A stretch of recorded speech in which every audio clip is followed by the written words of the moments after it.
We've already seen how a driver can affect stopping distances. Brilliant! Oh, oh. 1, 2, 3, 1, 2, 3, 4, 1, 2, 4, 1. But the other major factor is the black, round stuff at each corner of your car. Some chums at Auto Express had told us how they were campaigning for the new minimal tyre tread depth to be 3mm, not 1.6 as it is now. Why? Because their tests had found that below 3mm, stopping distances in the wet increased dramatically. In some cases by as much as 40 metres. We wanted to find out for ourselves, could a car with road-legal tyres really be so hazardous when it comes to the business of stopping?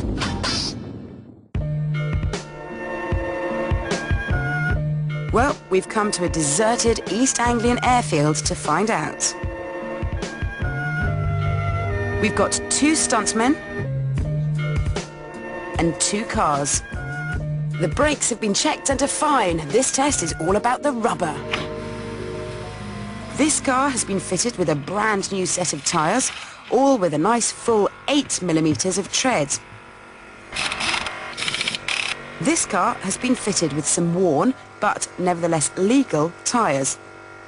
They've got 1.8mm of tread, enough to pass an MOT, but according to tyre experts, they'll be next to useless in the wet.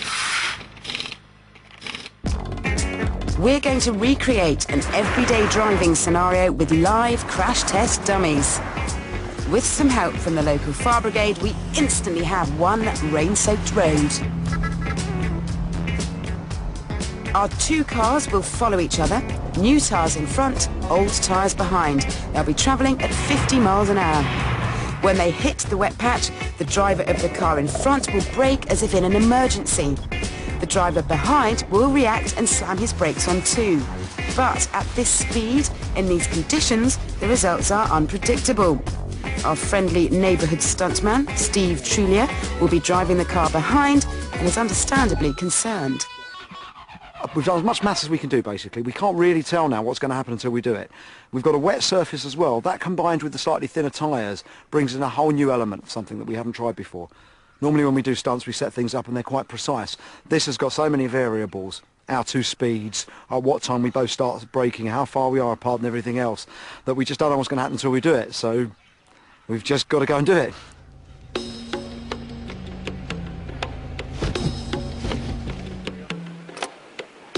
Our cars will be travelling about 3 car lengths apart. Not the recommended safe distance, but the kind of thing you'll see every day on any A road. Action, action, action.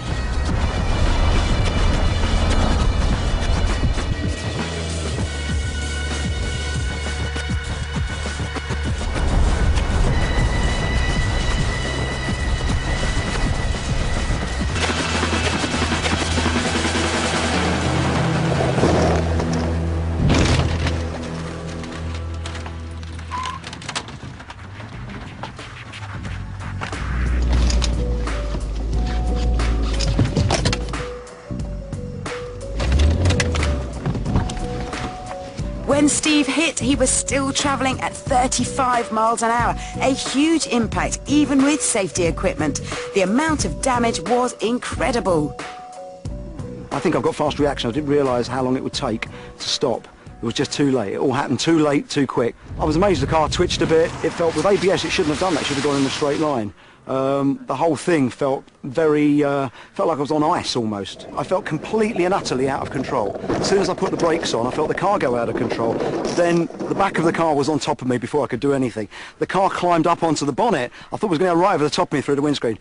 And it doesn't bear thinking about if this happened on a road, if you had kids in the car or something. So it's quite shocking. I'm certainly going to change my tyres more regularly and put some nice fresh ones on if it's going to make that kind of difference. And I'm going to keep my distance from other road users for definite now. It's been quite a lesson.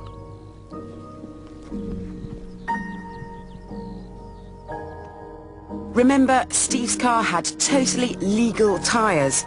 Some surveys suggest as many as 70% of cars on the road have at least one tyre that's below the recommended safe point of 3mm. Even if that's not your car, it could be the one behind you. Changing tyres at 3mm rather than 1.6 should be the law. Until it is, maybe this will act as an incentive to refresh your rubber early.